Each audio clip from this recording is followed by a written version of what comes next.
किसका? प्रभु का। जय गुरुदेव नाम किसका? प्रभु का। जय गुरुदेव नाम किसका? प्रभु का। प्रभु का प्यारा नाम। जय गुरुदेव। सभी सत्संगी प्रेमी जनों, मानव जीवन का एक एक पल घड़ी बहुत ही कीमती है। मानव जीवन की घड़ी की कीमत को अगर समझ लिया वही बुद्धिमान है, क्योंकि ये मानव शरीर बार बार हर हमेश नहीं मिला करता। जब कभी मालिक की दया हो जाती है, एक बार अवसर चांस मौके के रूप में ये मानव अनमोल मंदिर हमें आपको दे देता है। तो अपनी बार इस मनुष्य मंदिर को किसी संत महापुरुष की तलाश करके उसको सार्थक बना लेना, मानव जीवन को चेतन का रूप देने वाली चेतन जीवात्मा का कल्याण करा लेना। इस कीमती इस महत्वपूर्ण कार्य के लिए आपको ही मिला है, लेकिन कोई बिरला ही इस मानव जीवन के बारे में असली जानकारी रख पाता है। जब तक संत महापुरुष नहीं मिलेंगे, इस मानव जीवन की सार्थकता कोई नहीं प्राप्त कर सकता, क्योंकि यहाँ तो केवल मानव शरीर के बारे में जो लोगों ने अपनी धारणा मानसिकता बना रखी है, केवल लोगों की प्राप्ति के लिए, यह सबसे बड़ी अज्ञानता है। और इस अज्ञानता को खत्म करना बिना सत्संग के कोई जान नहीं सकता। जब संत महापुरुष आए इस कलयुग में, उन्होंने सत्संग जारी किया कि सत्य का संख्या और झूठ का संख्या। जो आप शरीर इंद्रियों से जो भी कार्य कर रहे हैं सब झूठ है, क्योंकि शरीर झूठा, इंद्रियां झूठी। ऐसा नाशवान है, यह क्षणभंगुर है। जल बिंदु की सदस्य क्षण मात्र में विलीन हो जाता है। सब बेचारे रोते चिल्लाते प्रायश्चित करके रह जाते हैं, क्योंकि इस जीवन का अर्थ कुछ है, समझ कुछ रहे हो। संत महापुरुष जब तक नहीं मिलेंगे, इस जीवन की असलियत कोई नहीं बता सकता है। क्योंकि 4 खंड 84 लाख जो जिस योनिया शरीर बनाए, उनमें 83,99,999 योनिया भोग के लिए बनाई, और सिर्फ मानव योनि योग के लिए। एक ऐसा शरीर है योग माने जोड़, जो जीवात्मा परमात्मा से अलग हो गई। उसे कौन मिलाएगा, कौन ले जाएगा, कौन पहुंचाएगा? इस काम के लिए आपको मानव जन्म मिला, लेकिन ये काम बगैर संत सदगुरु के कोई कर ही नहीं सकता। जो उधर से इधर आया, उसको आने की और जाने की पूरी जानकारी है। वही जीवात्माओं को इधर से काल माया के देश से निकाल कर ले जाएगा। बाकी यह काम किसी दोष का नहीं है। इसीलिए कहा सत्संग में पड़े रहो, कभी न कभी मालिक की मौज दया कृपा हो जाएगी।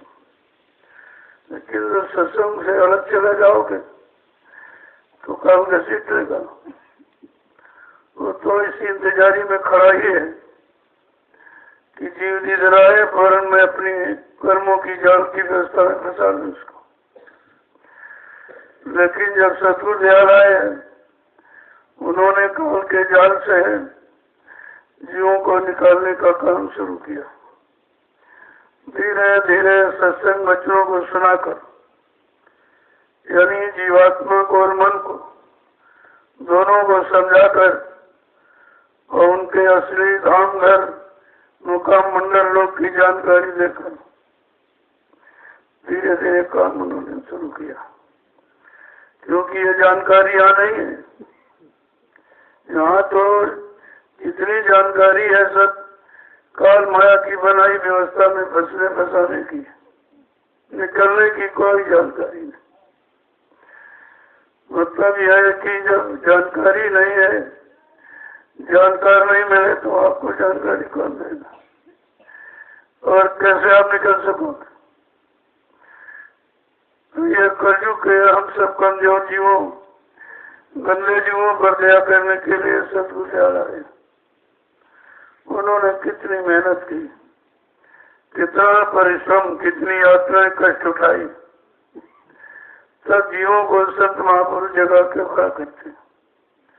क्योंकि ये जीव युगों युगों का बहका भूला भटका है, 1 2 3 4 दिन का नहीं। कितने सतयुग त्रेता द्वापर कलयुग निकल गए, फंसे फंसे फंसे फंसे। अब वो इतना मजबूत फंस गया है कि उधर से निकालना बड़ा मुश्किल है। खुद तो नहीं निकल सकता, जो निकला हुआ उधर से इधर आया वही निकलेगा। उस निकालने वाले को आप कैसे पहचानोगे? तो कहा कि करिए नित्य सत्संग बाधा सकल मिटाए, फिर ऐसा अवसर न मिले दुर्लभ नर्तन पाए। कहा हर रोज प्रतिरोज सत्संग करो, तो तब तुम्हारी समझ में आएगा कि हम फंसे हैं, हम जकड़े हैं, हमको किसी ने पकड़ा है, हमारा देश नहीं है, हमारी ये व्यवस्था नहीं है, हमारा यह मालिक प्रीतम नहीं है। तब यह जानकारी जीवों को हो पाती है। तो बिना सत्संग के तो कुछ नहीं हो सकता और कोई कर भी नहीं सकता। अब ये बहकाने भटवाने वाले तो बहुत है, लेकिन सही रास्ते की जानकारी देने वाला कोई नहीं है। जिनको खुद रास्ते की जानकारी नहीं, जो खुद सही रास्ते पर चले भी नहीं, एक कदम नहीं चले, इधर से उधर की तरफ मुड़े भी नहीं, खड़े वहीं हैं और चर्चा महापुरुषों की करते हैं। ये तो अपराध है। जब तुमने खुद नहीं किया, खुद तुम्हारे पास जानकारी नहीं कि हम कैसे निकले, कैसे फंसे और कैसे निकलेंगे, तो तुम दूसरों को ये निकलने की बात क्यों कहते? जब निकल जाओ और निकल कर उधर खड़े हो जाओ तब तो तुम ठीक है, निकलने की बात करो। लेकिन फंसे पड़े हो, फंसने का काम करते हो और बात निकलने की बताते हो। ये सब काल के जीव हैं। दयाल का जीव तो कोई बिरला ही है। दयाल की बात बताई गया, दयाल की तरफ आपको मुखातिब करेगा, दयाल की तरफ आपको चलाएगा, ले जाएगा, वो तो यानी काम कराएगा, वो तो कोई बिरला ही है। उन्हीं बिरलों को संत सतगुरु कहते हैं। और सतगुरु समय का एक ही आता, 2 4 तो आते नहीं। गुरबाणी बराबर याद करा रही है कि कलयुग का जीव कहीं भूल भ्रम संदेह में न पड़ जाए। उन्होंने जानकारी दी कि सतगुरु है, गुरु होते हैं। संसार में सतगुरु, सत माने ईश्वर, ब्रह्म पार ब्रह्म महाकाल, सतगुरु से मिलाने वाला, दर्शन दीदार कराने वाला, उस समय का एक ही आता है। और गुरु बहुत है। यहाँ गुरु भी जानकारी अच्छी देता है, पाप और पुण्य की, सुबह की, माँ बहन बेटी पहचान की, मतलब अच्छे कर्म, अच्छे खान पान, अच्छे संसबत की जानकारी वो भी देते। लेकिन उनको जीवात्मा जगाना, परमात्मा मिलाने का अधिकार है। जितना काम जिनको दिया गया तो उतना काम ही करेंगे। और इसके बाद कोई दूसरा आ जाएगा, वो आगे का रास्ता बताएगा, तीसरा आ जाएगा, उसके आगे का।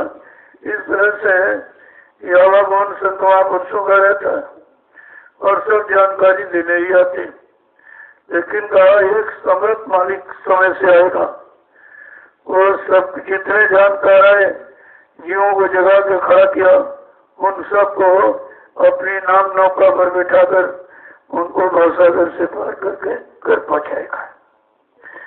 यह है समय के सतगुरु का काम। तो जीव बेचारा तो समझता नहीं है, उसको तो जानकारी है नहीं कि गुरु क्या है, संत क्या है, सतगुरु क्या है और परम संत क्या है। ये सब अलग अलग है, एक चीज नहीं है।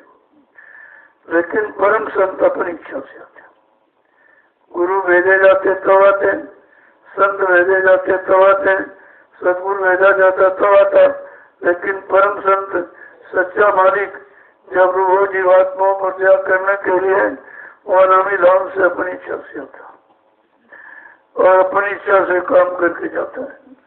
ना उसको कोई बुलाता, न यहाँ से कोई उसे भगा भेज सकता। वो अपनी मौज मर्जी, वो अपनी खुद मालिक है। अब ऐसा मालिक कभी भूमंडल पर आया नहीं, तो बेचारे जीवों को जानकारी भी नहीं कि सच्चा कौन है, असली कौन है, नकली कौन है, झूठा कौन है, कौन किधर का है, कौन किधर का, कुछ नहीं जानकारी। बिना सत्संग के ये जानकारी आपको ही नहीं सकती। इसलिए उन्होंने आकर के यहाँ सत्संग जारी किया कि पहले तो जीवों को जगाओ, सही सच्चे रास्ते की जानकारी कराओ। जितनी शक्तियां आई उनकी जानकारी, उनके मंडल मुकाम की जानकारी, उनके काम करने की जानकारी, और किस काम के लिए आए, कौन सा काम करके चले गए, यह सब जानकारी सत्संग कराता। तो जीवों को असली बात समझ में आती कि असली कौन है और कौन किस काम के लिए आए भी जान। सब जानकारी आपके पास हो जाएगी तो आप फंसोगे नहीं। जानकार कभी फंसता नहीं है, वो तो जानकारी करता करता आगे बढ़ता रहता। जब उसको असली और सही दिशा का ज्ञान हो जाता है तो फट से उसे पकड़ लेता है और पकड़ करके चल लेता है और चल करके अपनी मंजिल को प्राप्त कर लेता है। कहने का मतलब ये है कि संत महापुरुषों को सत्संग क्यों जारी करना पड़ा। अगर यहाँ सही और सत्य की जानकारी दी गई होती तो उनको आने की जरूरत नहीं थी, और फिर अगर सही काम मानव जीवन का बता दिया गया होता तो फिर उनको ये बताने कहने की जरूरत नहीं पड़ती। तो जब इस भूल भलैया में जीव फंस गया और वापस नहीं पहुंचा, तब उनको समय से आना पड़ा, क्योंकि जीवात्मा मालिक की, वो किसी बीच के लोग न ब्रह्मा न विष्णु न महादेव की, न राम न कृष्ण की है, न 33 करोड़ देव देव द्वारा देवी देवता नौकरों संतोष करोड़ जीवात्मा मालिक की। जब वो तो फंस गई, वापिस नहीं पहुंची, जो आया उसने शुभ कर बता करके और फंसा और दो कर्मों में फंस गई, पाप कर्म और पुण्य कर्म, और दोनों बेड़ियां हैं। पाप लोहे की बेड़ी, पुण्य सोने की बेड़ी है, लेकिन बेड़ी तो खरीदी, चाहे सोने की हो चाहे लोहे की हो। बेड़ी तो बेड़ी, बंधन तो बंधन ही है। बंधन मुक्त की बात नहीं किया और बंधन फंसा दिया। जीव हृदय तम मोह भी सखी, तो मतलब नहीं, जीव को खुशी तो हुई क्यों मैं पाप में फंसा था तो पुण्य का रास्ता होता तो खुश हो गया, चलो रास्ता में। जीव हृदय तम मोह भी सखी और ग्रंथि छूट पुण्य पर न देखी, मोह में फंस गया। और वो जो गांठ लगी जड़ चेतन की, वो तो खुलने की बात किसी ने कही नहीं, और न ही खुलने का की युक्ति बताई। ये जड़ और चेतन की ग्रंथि गांठ जो लग रही है वो वर्षों से, युगों से, ये खुलेगी कैसे। तो कहा कि सत्य पुराण को करो बुझाई, ऊर्जा और बुझाई। सत्य माने वेद और पुराणों ने जो कहा, यानी पुण्य कर्मों की बात बताई दूसरे जीव और फंस गया। एक तो फंसा था इसमें और फंस गया। अब दो लड़ियां हो गई, दो जाल हो गए पाप का पुण्य का। इस जाल से निकलना बड़ा मुश्किल है, क्योंकि पाप से तो तुम घृणा कर सकते हो, लेकिन पुण्य से घृणा नहीं करोगे, क्योंकि पुण्य को अच्छा बताया गया। लेकिन संत महापुरुष ने कहा कि पुण्य पाप का बाप है। पुण्य तो और कठिन है, जो तुम्हें छुटकारा न दे और छोड़ने की शिक्षा न दे, वो तो और कठिन है। लेकिन जब संत महापुरुष है तो उन्होंने कहा भाई ऐसा संयोग बने जीव का, असंयोग ईस जब करई कतहु कदाचित सो निर्भरई। ऐसा संयोग बन जाए कि वो हमको इस कर्मों के जाल से पाप पुण्य से छुटकारा दिलाने वाले महापुरुष में जाए, उनकी दया हो जाए। लेकिन ऐसा संयोग जब परमात्मा की तरफ से हो जाए, कोई संत महापुरुष मिल जाए और आपको इस कर्म बंधन से छुटकारा दिलाने की युक्ति बताते हैं, तो कहते हैं कि जब वो मिलेंगे तो काम क्या करेंगे? देखो जीव को समझाने के लिए कि कहीं शंका न हो जाए कि और तो नहीं कहीं फंसा देंगे। कहा नहीं, जब संत महापुरुष मिलेंगे तब कहते हैं कि योग अग्नि तब प्रकट कर कर्म सुभाष जारी बुद्धि सिरावे ज्ञान ग्रथ ममता मत मिल जाए।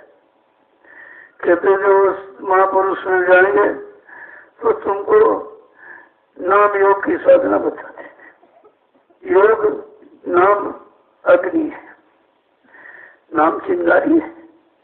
जैसे पुरुष का ढेर आप इकट्ठा करते, ये पुरुष का ढेर इकट्ठा करो, चिंगारी डाल दो और हवा का सहयोग मिल गया तो फट से जलकर आग करा देते। इस तरह नाम की चिंगारी और महापुरुषों का सहयोग मिल जाए तो अनंत जन्मों के पाप कर्मों का ढेर ये क्षण मात्र में खत्म हो जाएगा। कितनी बड़ी चीज देखो देने के लिए आए और सब बताया, फंसने का भी कारण बताया, निकलने का भी युक्ति बताई, अपने घर जाने के लिए मतलब रास्ता बताया और कहा मैं सहयोग भी करूंगा, अपने बल और शक्ति को देकर मैं ये सहयोग भी कर दूंगा। अब सोचिए इतना बड़ा हमदर्दी और काम मिलेगा, जो हमारे जीवात्मा मन दोनों को फंसे फंसे कितने युग निकल गए और दोनों नहीं निकल पाया। जीवात्मा तो खैर अपने बात पर बैठी है, नीचे गंदगी में नहीं गई, क्योंकि उसका गंदगी का आहार नहीं है। गंदगी वो तो पवित्र पाक साफ निर्मल है। जीवात्मा के बारे में लिखा है वो तो चेतन है और सुख की खाना है, मल रहित कोई गंदगी नहीं। उसके बारे में ये लिखा है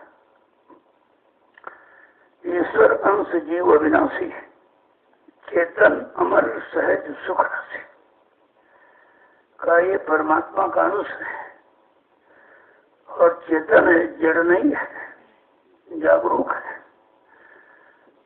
अमर कोई गंदगी नहीं है, क्योंकि उसका गंदगी का कोई आदि नहीं है। सहज है, सुख की राशि है,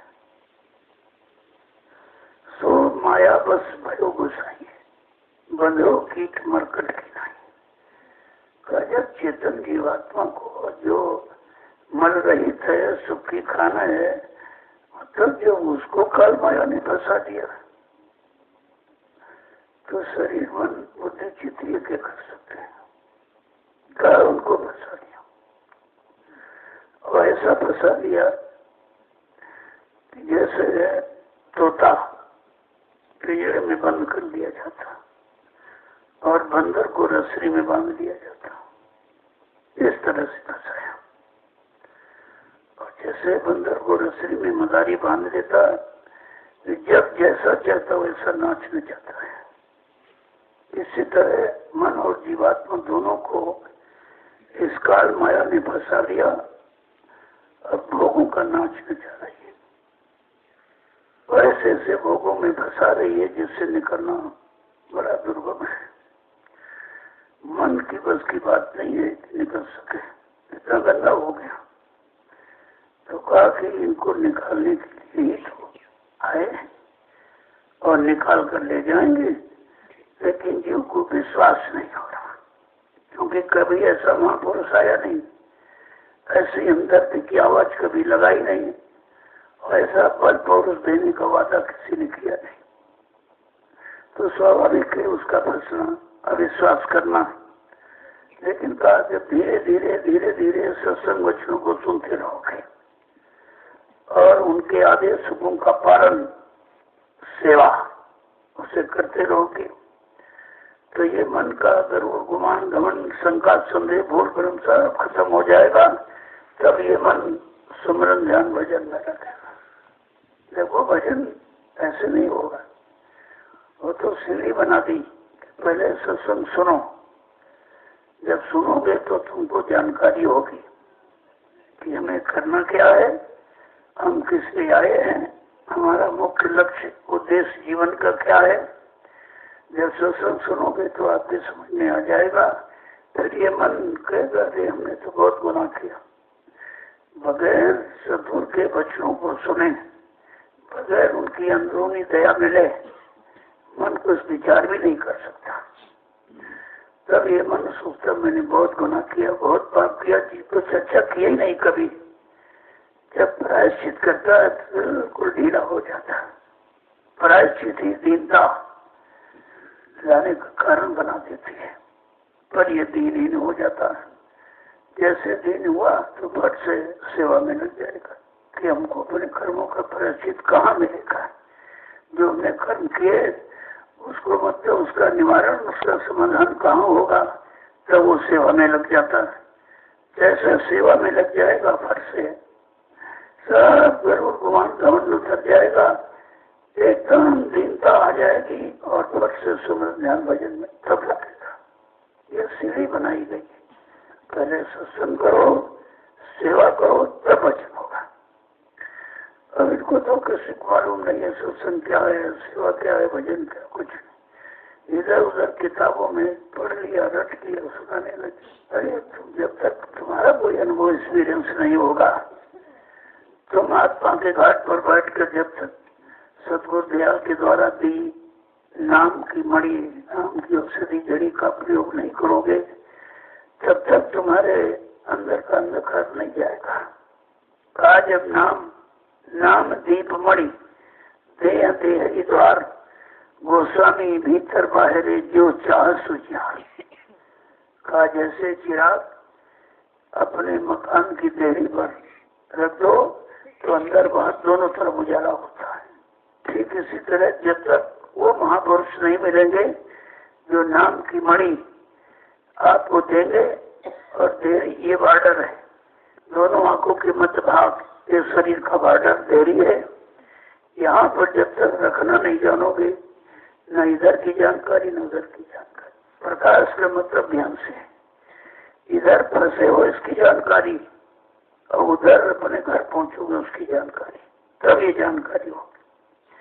तो कहा जब तक कोई ऐसा नहीं मिलेगा महापुरुष जो तुमको नाम की मणि दे दे, और उस मणि में इतना उजाला है कि अंधकार का नामो निशान नहीं है, अज्ञानता, घोर ब्रह्म का नामो निशान नहीं है, लेकिन वो मिले उसकी कीमत समझो तो समर्थ महापुरुष ने तो नाम मणि सबको दी, नामदान सबको दिया, 45 करोड़ को नाम से जोड़ा, लेकिन कोई नहीं जुड़ पाया, नाम से कोई जुड़ ही नहीं पाया, न नाम के काम से जुड़ा, तो सब बेचारे भटक गए, कोई इधर भटक गया, कोई उधर भटक गया।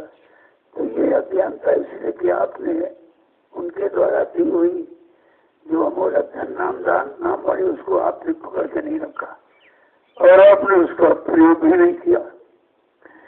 फंसने का कारण यही है।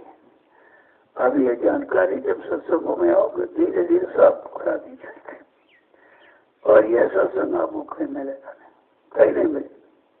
कहीं चले जाओ तो रटी रटाई बातें, इधर को उनका पड़ गया, कहीं कबीर का, कहीं नाना का। अरे भाई वो तो अपने समय का ज्ञान था, लेकिन आज का समय कुछ और कह रहा है। देश काल स्थित परिस्थिति का बड़ा प्रभाव पड़ता है। जो समय की बात कहे उस समय का धनी, समय का धनी, समय का धनी मिल जाएगा, आपकी गरीबी खत्म करा देगा, आपके अंदर दीनता का भाव पैदा कर देगा, तुम्हारे मन बुद्धि चित्त में सच्चा विवेक और ज्ञान, सोच निरपरक सब पैदा कर देगा। लेकिन जब तुमको उस पर विश्वास हो जाए, उनके बच्चों पर विश्वास हो जाए और उनको अपने जीवन में उतारने के लिए आप दृढ़ संकल्प ले लें, तभी काम हो सकता। एक एक वचन को बहुत संभाल के रखने की जरूरत। ये चीजें कहीं लेखा पढ़ी में नहीं मिलेंगी आपको, जो आप समझो कहीं फिर पढ़ लेंगे, फिर ये जो समय निकल जाएगा, जो वचन छूट जाएगा, फिर वो उसको आप प्राप्त नहीं कर पाओगे। इसलिए वचनों को अमोलक धन समझकर आपको संभाल के रखना चाहिए। इसलिए मैं बहुत थोड़ा बोलता हूँ। समय इतना दुर्लभ सत्संग है उन प्रेमियों के वास्ते जिनको अपनी जीवात्मा को जगाना, परमात्मा से मिलाना है और काल माया के देश से छुटकारा पाके अपने घर जाना। उन प्रेमियों के वास्ते ये वचन जारी किए जाते हैं। जब थोड़ा थोड़ा सुनोगे तो याद रहेगा, ज्यादा लंबा तो आप भूल जाते हो। इसलिए महापुरुषों ने 4 तरह का सत्संग रखा है। आम खास निज सीने वसीले है। आम सत्संग जो बड़े बड़े काव्य आपने लखनऊ में जो सुना, वो आम सत्संग था। आम आवास के लिए जितने भी आए, मतलब सांसारिक और दुनियावी और मतलब सबके लिए वो मिश्र सत्संग था। तो आपने वो भी सुना और ये भी आप सुन रहेगा, तो उनको खुशी आपस में तुलना कर लेना चाहिए। अब यहाँ आए हो तो अपने कल्याण की बात करते रहो। यहाँ कोई वैसी चर्चा मत करो जिससे तुम अच्छी बात को भूल जाओ और बुरी बात, क्योंकि मन का स्वभाव, उसकी बुरी गंदी आदत है, फट से बुराई को पकड़ लेगा, अच्छाई को नहीं पकड़ पाएगा। और अच्छाई को पकड़ना और समझना और समझ करके समझदारी से अपना काम बनाना, ये छोटा काम नहीं है। बगैर दया के आप कुछ कर ही नहीं सकते, लेकिन कुछ तो करो। कुछ तो जब कर्म भूमि है तो कुछ ना कुछ कर्म आपको करना पड़ेगा।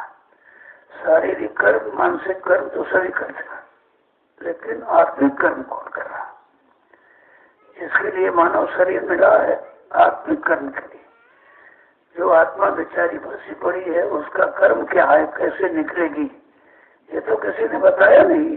सब उलझने की बात करते, इधर फंसा देंगे, उधर फंसा देंगे, उधर मतलब भटका देंगे, भरमा देंगे, घुमा देंगे, लेकिन निकलने की बात कोई नहीं कर रहा कि आप इनसे निकलोगे कैसे।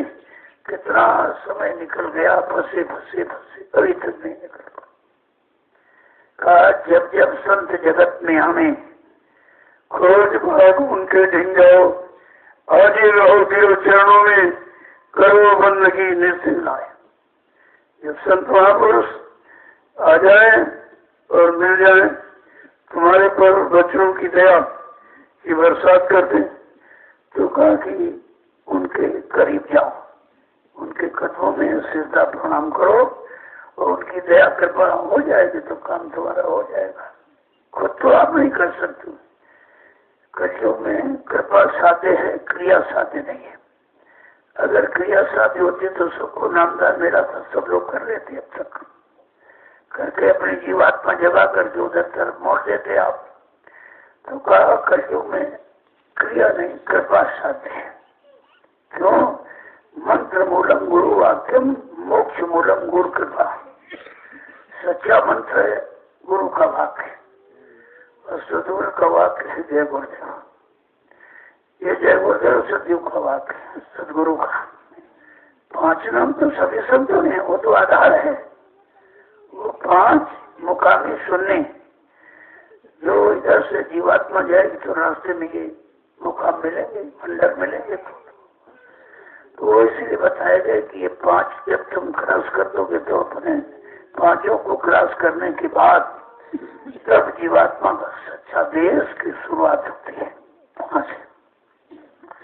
5 नाम तो सभी संतों ने रखे, लेकिन कलयुग के जीवों के लिए सच्चा आधार समृद्ध मालिक ने क्या बताया? मंत्र मूलम गुरु वाक्यम मोक्ष मूलम गुरु कृपा। सच्चा वाक्य जो गुरु के द्वारा जगाया जाता है वो है जय गुरुदेव। करे ये जय गुरुदेव ये है आपका इधर भी उधर भी। और कितनी बार आपको सुनाया समझाया गया कि बच्चा जब तुम जय गुरुदेव नाम लोगे मैं तुमको मिलूंगा और किसी नाम से नहीं, जय गुरुदेव नाम से मिलूंगा और तुम्हारी मदद करूंगा, तुम्हें सहयोग करूंगा, शंका किस बात की। लेकिन जब तुम बचने सब भूल गए, सत्संग को याद आपको है नहीं कि कब क्या बताया गया। जिसने 60 वर्ष समझाया सुनाया बताया तब तो भूल गए। कितना जीवन का एक समय चला गया 60 वर्ष और आपकी समझ में एक वचन नहीं आया। तो गलती तो आपने की है, इधर नहीं, बहुत भारी गलती है। वचनों को बुलाना यानी अपने आप को फंसाना है। अगर वचन याद रहेंगे तो कोई फंस नहीं सकता आपको। तो हमेशा वचनों की तरफ ध्यान रखा करो। जब कभी बैठो और अन्य सोचो भाई आज क्या कहा गया था, क्या सुनाया गया था, क्यों सुनाया गया, किस तरफ के लिए इशारा किया गया। तो जब ये बराबर इसी को कहते हैं गुणन मनन। सुनकर सुनो और गुनो और धुनो, ये 2 क्रियाएं जोड़ दो तो बिल्कुल निखालिस वचन जो तुम्हारे लाभ के हों तुम्हारे सामने आके खड़े हो जाएंगे और उसी पर आपको चलना है। तो ये चीजें क्या बिना सत्संग के कहीं मिल सकती? वो भी सत्संग अपने अनुभव का अपने किया हुआ होना चाहिए। सुना सुनाया तो कोई भी बता देगा पढ़ करके, किताब से पढ़ के अगर पढ़ा लिखा तो कोई बता देगा, लेकिन वो सुना देगा, करा नहीं देगा, मिला नहीं देगा, पहुंचा नहीं देगा, ये काम नहीं कर सकता। और आपको पहुंचना है तो जो पहुंचा हुआ हो वो मिलेगा तब पहुंचाएगा। ये सब पहुंचने वाले हैं, ये किताब पढ़ दी, वो किताब सुना दिया और संत महापुरुष तो बहुत आए, हजारों, उनकी वाणी रट करके बस अपना व्यापार खोल लिया। और वो संत महापुरुषों की वाणी उनकी है, मेहनत उनकी है, पैसा तुम ले रहे हो, ये तो अपराध है। यही तो कर्म कर्जा सबसे बड़ा है कि संत वाणी भी बेच रहे हो। तुम बच्चों को बेचने का अधिकार कि अपना कल्याण करने का अधिकार था।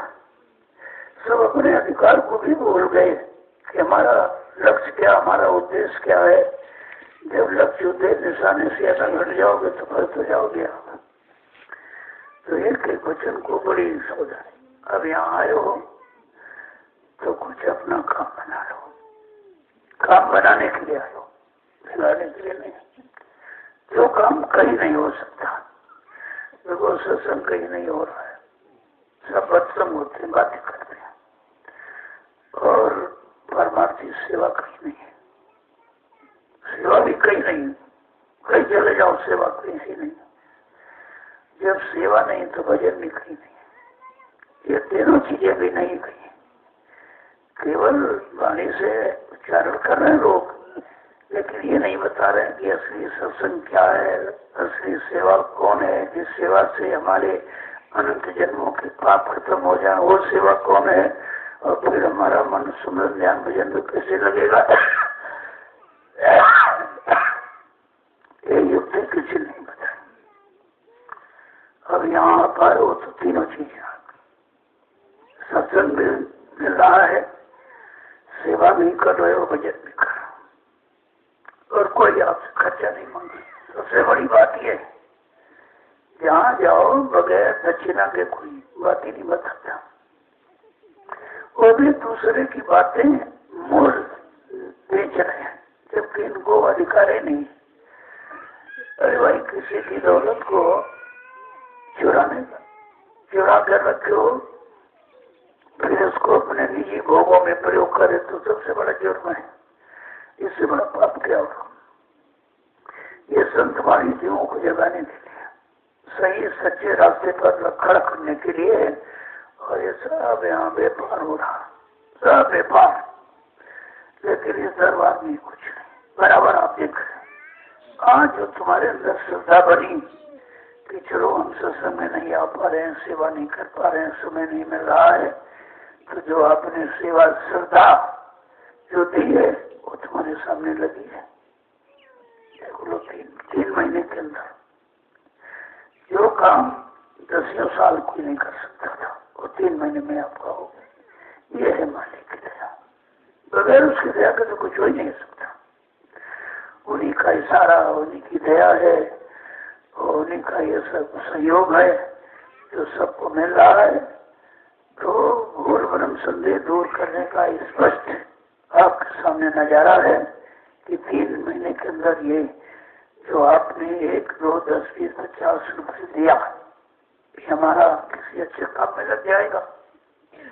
और आपके सामने अच्छा काम में लगा हुआ है। आपने बहुत बहुत सेवाएं जगह जगह दी, लेकिन काम कहीं कुछ नहीं हुआ और आज भी कोई नहीं करवा, क्योंकि उनको अपने से फुर्सत नहीं है। अपना जेब, अपना घर, अपने बच्चे, अपना परिवार, अपना बैंक बैलेंस, अपना संचय, जो जब मन संचय में लग जाएगा तो परमार से बहुत दूर भाग जाएगा। परमार से दूर हटने पर सिवाय बिगाड़ के तो बनाओ तो हो ही नहीं सकता है। और सब आपके सामने देखिए हो रहा है, व्यवस्था आपकी सब बन गई है। अब आपको इस व्यवस्था को समझना है, क्योंकि जमीन आपकी है, व्यवस्था आपकी। तो जब आप समझो कि हमारी है, ये हमारा काम हमारे लिए है, हमारे प्रयोग के लिए, हमारे लाभ के लिए, तो हर व्यक्ति अपनी जिम्मेदारी समझेगा। और जिम्मेदारी समझोगे तो काम बिगड़ेगा नहीं, क्योंकि भाई ये का काम तो नहीं। जब आपने सेवा दी है, उस सेवा से ये काम हुआ है, तो ये काम आपका ही तो है। यहाँ तुम्हारा धन लग जाए वो चीज अपनी हो जाती है। आपके अंदर यही तो अपना भाव पैदा करना है। यहाँ जो कुछ आपका है, लेकिन प्रयोग करने का। अब जो हमारा हम दुरुपयोग करेंगे तो ऐसा नहीं, दुरुपयोग के लिए नहीं, सदुपयोग के लिए है। तो यहाँ आए हो तो हर चीज को समझो। तुम हिंदुस्तान में कहीं चले जाओ, हजारों फिरके बन गए हैं, हजारों मतांतर, सब मतलब यानी लोगों ने तैयार कर दिए हैं, लेकिन केवल स्वार्थ का है, परमार्थ की वहां झलक नहीं है। जब तक कोई परमार्थ का रास्ता नहीं बनेगा तो जीवों का कल्याण कैसे होगा।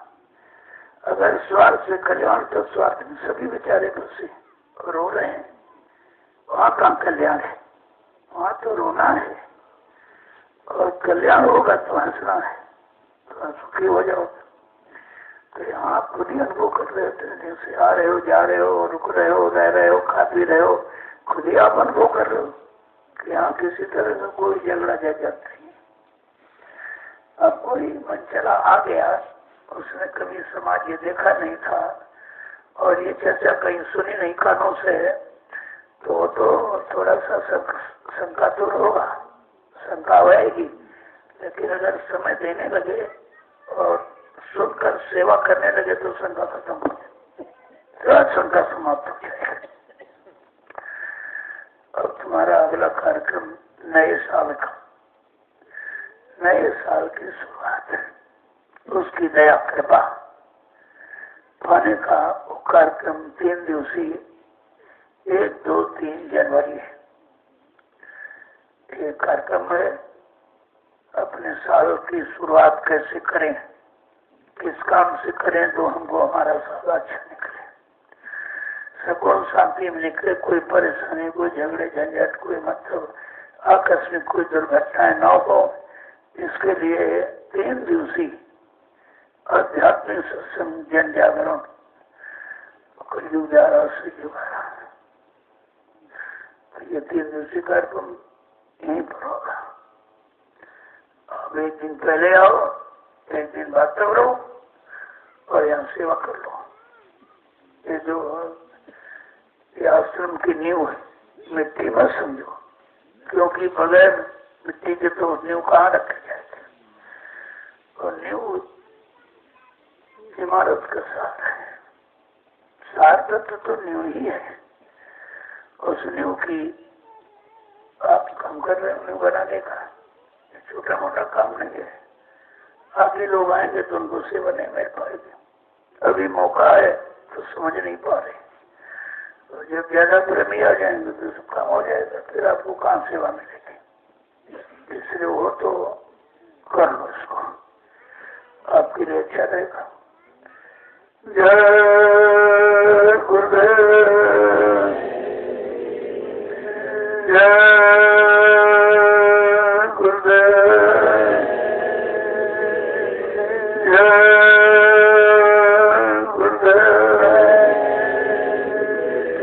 जय गुरुदेव। नाम किसका, प्रभु का प्यारा नाम। अब आप लोग खड़े हो जाओ, इस इशारे को मजबूती से समझो। खड़ा होना और बैठना। खड़े होने का मतलब हम सेवा के लिए खड़े होंगे और भजन के लिए बैठेंगे।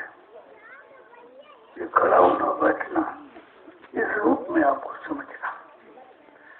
बैठेंगे तो साधना करेंगे, खड़े होंगे तो सेवा करेंगे। देखो दोनों चीजें। और इस नए साल में 14 जनवरी को मकर संक्रांति का कार्यक्रम सिद्धार्थनगर में, और 26 जनवरी गणतंत्र दिवस राष्ट्र के हित में संदेश वो बहराइच जिले में। 23 तारीख सुभाष जयंती पर शाकाहारी सौधाना मिलन शांति शोभा कलश यात्रा, ये सुभाष जयंती पर, और 5 दिन का सत्संग होगा। रावण संधि 25 से और 28 तक होगा। ये 2 कार्यक्रम। इसके बाद जैसे जैसे कार्यक्रम आगे लगेंगे आपको सूचना मिल जाएगी। होली का कार्यक्रम बलरामपुर में है और मुक्ति दिवस कार्यक्रम आपका चंदौली जिले में है। ये 2 कार्यक्रम निश्चित हो गए। आगे जैसे जैसे प्रेमियों की इच्छा होगी, वैसे मैं तो इस समय यही कहता हूँ कि अपने यहाँ कार्यक्रम न करा के वो सेवा नहीं मिस लेते हैं। क्योंकि जिले में सेवा दी, जिले वालों को खिला दिया, ये कौन सा पुण्य है। वही घर में भोजन बना घर वालों ने खा दिया तो कोई पुण्य हो गया, ये तो कौन सा पुण्य है। तो इसलिए मैं तो यही कहता हूँ छोटे छोटे कार्यक्रम में समय न खराब करके वो सेवा नहीं मिस। जहाँ से सारे विश्व को संदेश मिलेगा, सारे विश्व के हित कल्याण की बात जहाँ से प्रसारित होगी, तो इतनी बड़ी चीज है। आपका उसमें धन लग जाए तो आप उसके भागीदार बन जाओगे। कुछ चीजों के प्रेमों ने तो समझा ठीक हमारा नहीं मिस लगा दीजिए, और कुछ अपने हट में कि हम अपने घर करवाएंगे। भाई ये सत्यनारायण कथा नहीं है, घर घर करवा, उसका कोई लाभ नहीं। सत्संग का मतलब है जैसे तुम्हारे धन, तुम्हारी अन्न की सेवा से जितने ज्यादा लोगों को लाभ मिले, उसमें आपका परमार्थ है। अभी लोगों की समझ में नहीं आता है, और कुछ तो स्वार्थी तत्व है कि जिले में कार्यक्रम कराऊंगा, जो बच जाएगा उसको बेच के खा जाऊंगा। अब ये और अपराध करेंगे, पूरे जिले के प्रेमियों का धन खाएंगे तो कितने साल इनको, कितने वर्ष से यहाँ लग जाएंगे, फंसे रह करके। इस बात की समझ में के नहीं आता, क्योंकि इनकी पुरानी गंदी आदत है, मतलब से ही आदत बनाए रखे कि वो सत्संग के नाम पर सेवा मिल जाएगी, थोड़ी बहुत खर्च के बाकी बचा के अपने इस्तेमाल करेंगे, और वो बहुत परेशान है। जो ऐसा करते हैं वो तन मन से बहुत ही परेशान है, और परेशानी का कारण वहां समझते नहीं हो, बताया तो सब जाता आपको। ऐसा काम करना ही नहीं चाहिए। पहली बात तो तुम देते नहीं हो, जो प्रेमियों ने दिया उसको भी नहीं खर्च करते हो, फिर तो अपराध ही आपका। कोई आदेश नहीं माना तो फिर ये सजा बन जाएगी, फिर कितने जन्म लग जाएंगे आपको इसके उद्धार के लिए, अदायगी के लिए। हम ये इतने ज्यादा उसमें रम चुके हैं, ये वचन उनके कान में असर नहीं करते, क्योंकि उनको सजा मिली है। जब सजा मिली है तो जब जैसी हो तबियता तब तैसी मत हुए, और काल वे किले को मेट सके नहीं, वैसी बुद्धि बन जाती है। वैसा वो कार्य करेंगे क्योंकि उनको सजा मिलनी है। तो बात तो इसलिए है, अगर रावण की समझ में आ गया हो तो विनाश क्यों होता है। भगवान कृष्ण की बात अगर राजा कंस और यदुवंशियों ने मान लिया होता तो महाभारत क्यों होता है। तो पिछड़ा भी इतिहास है कि मानने वालों की संख्या हमेशा कम रहती है। जो सच्चाई और सच्चे रास्ते की बात को मानने समझने बहुत कम लोग होते हैं ऐसे, इसीलिए कहा कभी मुट्ठी वो लोग बचेंगे। अब ये 45 करोड़ जब गए सबको नामदार, तो मुट्ठी भर की बात क्यों कही कि इनके ऐसे आचरण ही होंगे, ये इतने स्वार्थी लोग ही लालची होंगे, ये काल के जीव हैं, काल की बात को पकड़ेंगे, दयाल की बात को छोड़ देंगे। तब कहा कि आगे जनमत तो बहुत बड़ा, लेकिन मुट्ठी भर लोग बचेंगे, उन्हीं से परिवर्तन हो जाएगा। परिवर्तन सच्चे मतलब सेवादारों से, भजनानंदियों से, ये स्वार्थी लोग लालचियों से परिवर्तन नहीं होता है। अगर ये बात समझ ले तो ये भी बड़े परमार्थी रास्ते पर चल पड़े कि उसमें फंस कर अपना स्वयं खराब करें और दूसरे का कर्म खर्जा ला दे, फिर उसके भोक्ता बने, फिर यहाँ मार खाए काल की। लेकिन बात समझ में आ जाए तो जय गुरुदेव, जय गुरुदेव, जय गुरुदेव, जोर से बोलो, सब मिल बोलो, बोलना होगा, अभी से बोलो, दुख दर्द हरेंगे, सब कष्ट हरेंगे, शांति भी देंगे, आपके दाता, आपके मालिक, प्रेम से बोलो, नाम नहीं इंसान का, ये काम नहीं इंसान का। जय गुरुदेव। बिल्कुल एक एक वचन को जब पकड़ के रखोगे, वो वचन क्यों नहीं पकड़ पाते के अंदर में जगह नहीं है। जब ये बर्तन गंदगी से भरा है, बुराइयों से, शंकाओं से, ये इससे भरा तो अच्छी चीज कैसे रोकेंगे। एक बर्तन में को घी से भर दो और बाद में और कोई चीज डालो तो रुकेगी। आपको मेवा डालना है, अच्छी चीज डालना, क्यों नहीं रुक रही, तो जगह ही नहीं उसमें। इसी तरह इस बर्तन को खाली करना, जो आप बहुत दिनों से भरे बैठे हो, जब तक इसे खाली नहीं करोगे कोई भजन असर नहीं करेगा।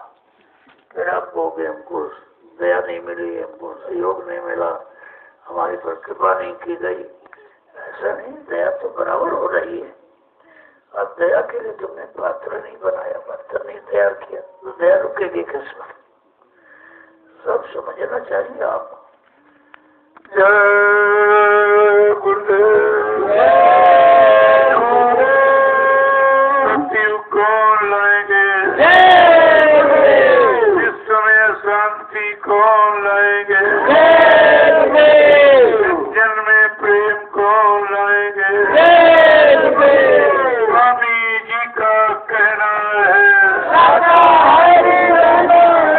क्या खा पी कर हुए खड़ा, क्या खा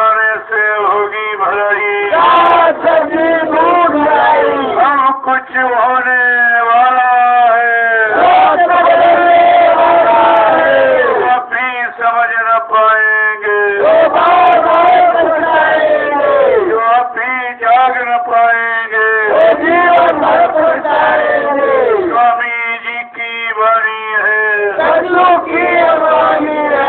यदि स्वामी जी की बात न मानी कछु हो जाएगा। यदि स्वामी जी की बात न मानी कछु हो जाएगा। जय गुरुदेव, जय गुरुदेव। अब धीरे धीरे सब घूम कर आ रहे हैं, सब गुरु के वचनों का उच्चारण करने लगे। और तो इस दूरदर्शी के नाम से कोई घूम जाता भी देखते रहिए आप। ये सब कैसे ही पछता कर आंसू गिरा कर मार खा के फिर उसी भूमिका पर आके खड़े हो जाएंगे। दूरदर्शी आवाज क्या है ये कौन माने, किसको मालूम? बगैर साधना के क्या उस आवाज को कोई सुन सकता है? एक अक्षर लिख दो दूरदर्शी आवाज तो क्या आवाज मिल गई आपको लिखने से? कि लिखने से आपने आवाज को समझ लिया कि आवाज क्या करेगी, कितने दूर दराज तक लोगों को लाभ पहुंचाएगी, सबको जगाएगी, सबको चिताएगी, सबको सही रास्ते पर खड़ा करेगी। तो ये सब लोग सुनी सुनाई और बड़ी बड़ाई बात करते हैं, क्योंकि अभी तक तो निंदा चुगली करते रहे। अब देख लिया कि कहीं कुछ है नहीं है, तो फिर आप उसी रास्ते पर आके खड़े होने लगे। देखते जाइए आप, एक दिन सब यही कहने लगेंगे। फिर तो लोग कहेंगे भाई अभी तक ये कहते थे, अभी ये क्यों कह रहे हो? इसका मतलब ना तुम तब जानकारी ना जानकारी, तुम्हारी इसमें जानकारी कुछ नहीं। जो आदमी कभी कुछ कहे फिर कभी कुछ कहने लगे, इसका मतलब जानकारी नहीं है, वो केवल मनचली बातें करता है। तो धीरे धीरे सबकी समझ में आ जाएगा। अब सब कह रहे हैं जय गुरुदेव नाम ध्वनि करो। अब ये लोग उससे नहीं पूछते हैं कि अभी तुम जय गुरुदेव नाम करते, प्रभु का ही नहीं, प्रभु नाम हटा दिया उसको। तो उससे पूछना चाहिए भाई कि नाम ध्वनि करें तो क्या उद्देश्य करके, भाई प्रभु का नाम है कि शैतान का नाम है कि इंसान का नाम है कि कौन किसका है, क्या समझ कर नाम ध्वनि की जाए? इतने बौखला गए, स्वार्थ में इतने अंधे हो गए, डूब गए, इनको जगाए नाम की महिमा का कोई प्रभाव इनके पास नहीं। अब चारों तरफ से हार गए तो फिर उसी आधार पर खड़े हो गए। आप देखते जाइए, सत्संग सुनते सुनाते परिवर्तन हो जाएगा, सब बदल जाएंगे। सबको आना पड़ेगा, पश्चाताप करके आना पड़ेगा, आंसू गिरा के रो के आना पड़ेगा, क्योंकि और कोई रास्ता नहीं है। कलयुग घेरे चारी ओर, मनवा जय हो, कहाँ तुम जाओगे? कलयुग ने पूरी घेराबंदी कर रखी, निकलने का कहीं कोई रास्ता ही नहीं रखा उसने। और निकलने का रास्ता है कि ये सतमार्ग है। कुमार्ग पर चलकर स्वार्थ में चलकर, लोभ लालच में चलकर अभी थक गए, अब ये उधर से इधर आना चाहते हैं। तो रास्ते तो सबके लिए बना था, हमारे किसी को नाम भी बना है। चलो अभी आ जाओ, अच्छी बात है, बच जाओगे। तो यहाँ कोई इस तरह का किसी की हानि का, किसी के नुकसान का, किसी के अपमान की यहाँ तो चर्चा नहीं होती है। यहाँ तो सबका हित तो सबका कल्याण। जय गुरुदेव नाम ऐसा है जो सबको सुख शांति देगा, अमन चैन देगा, सबको न्याय सुरक्षा रोजी रोटी की व्यवस्था बनाएगा। ऐसा नाम तो सृष्टि पर कभी आया ही नहीं। ये प्रथम सृष्टि के प्रथम महापुरुष जिन्होंने ऐसे नाम को जगाया, सिद्ध किया। और तुम उसी महापुरुष को बोल के चले गए, कभी नहीं आएंगे, तो ये व्यवस्था कौन बनाएगा? क्या दूरदर्शी लागू करना तुम्हारे बस की बात, या भूमि युद्ध संगठन देश में स्थापित करना किसी इंसानी शकल के बस की बात है? या जय गुरुदेव नाम का काम करते सत्य उगलाना और भगाना क्या किसी की बस की बात है? तो सब विचार्य विषय और विचार करना पड़ेगा, और इसके बगैर कहीं कुछ होने वाला नहीं। कितनी लोग नकल करें महापुरुषों के वचनों की और भाषण प्रवचन का आधार बना के स्वार्थ लोग लालच को हल करें, ये कर्जा ही लाद रहे हैं, और तुम इस बात को समझ नहीं पाते हो। जय गुरुदेव, आप लोग अपनी बड़ी सेवा में चले। तो समझो मुख्य आधार है आपका, किसी से सब काम होगा। और इसको देख के सब अभी भगेंगे, क्योंकि कहीं ये काम हो नहीं रहा। सब बर्तन तो बहुत दिए जा रहे हैं, सेवाएं बहुत लूटी वसूली जा रही, लेकिन परमात्मा का कार्य कहीं नहीं हो रहा। इसी 88 विषयों के तपोप में उसकी शुरुआत की गई। आपको तो समझना चाहिए सब।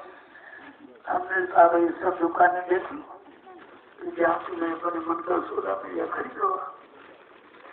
तो सब जगह हो आए, घूम आए, इधर भी उधर गए। तुमने कहा हमारे यहाँ कोई मनाही नहीं, जब से जाना तब से माना। अरे जान जाओ तो बस ठीक है, लेकिन जानकारी हो नहीं सकती, क्योंकि स्वार्थ भाव से अगर इसमें आएंगे तो यहाँ कुछ नहीं मिलेगा, यहाँ कुछ नहीं मिलेगा, खाली चले जाएंगे लौट के। अगर परमार्थी भाव है तो सब कुछ मिल जाएगा, सब कुछ मिल जाएगा, ऐसा नहीं है। लेकिन परमार्थी भाव विचार बनाना ये स्वार्थी लोभी लालचियों की उसकी बात नहीं है। और तो इससे बहुत दूर चले गए, इतनी गंदगी में सब गए, सराबोर हो गए कि वापिस आना बड़ा मुश्किल हो रहा है। लेकिन आप अपने काम में लगे रहो, तुम्हें किसी से क्या लेना देना, तुम्हारा काम हो जाए और तुमको सच्चा धाम अपना मिल जाए, तो इससे बढ़ के और क्या है। यही आपको करना चाहिए। हम तो सबसे प्रार्थना करते हैं कि सब लोग आओ, समय की आवाज से जुड़ो, समय के काम से जुड़ो, समय का काम करने का आधार, उस आधार पर आके खड़े हो जाओ, तो वही सबका काम हो जाएगा। लेकिन अब तुम सब जो हम करेंगे, हम तो भाई तुम ही करके दिखा दो। हम तो चुपचाप शांत बैठे हैं, देख रहे भाई कोई घर आम करेंगे, कोई घर आम करेंगे, ये मिशन, वो मत, ये फिरका, वो दुकान, ये दुकान, सब लगा रहे हैं। लेकिन कहीं पर तुमको सत्य की सौदा नहीं मिलेगी, सच्चिदानंद कहीं नहीं रखा। स्वार्थी लोभी लालची खुद ही परेशान है। स्वार्थ जब आ जाता तो मन बहुत दौड़ाता है स्वार्थ की पूर्ति के लिए। आपको तो सोचना चाहिए सब, और यहाँ आपके सामने सब हो रहा है। हमारे यहाँ कोई काम करने में नहीं, बिल्कुल आपके सामने था, सबके सामने। और जो आपने जबरदस्ती भेंट किया, ये नहीं हमारा 1 रुपया, 2 रुपया, 10 रुपया, 20 रुपया दे लो और हमारा सच्चे रास्ते में लगा देना है। क्या इतनी छोटी सेवा से कोई काम कर सकता है? क्या कभी किया है? और उस सेवा का मैंने खुल के कहा कि 2 किलो चावल 25 रुपए। क्या कोई इतनी बड़ी छोटी सेवा से देश का काम कर देगा? लेकिन नहीं कर देगा। जब आपका भाव करने का होगा, रखने का, अपने निजी स्वार्थ लोभ लालच का नहीं होगा, तो इतने से ही काम हो जाएगा। बात तो काम की है और हो रहा। आप देख रहे हो कितना विशाल जनमत लखनऊ में भी।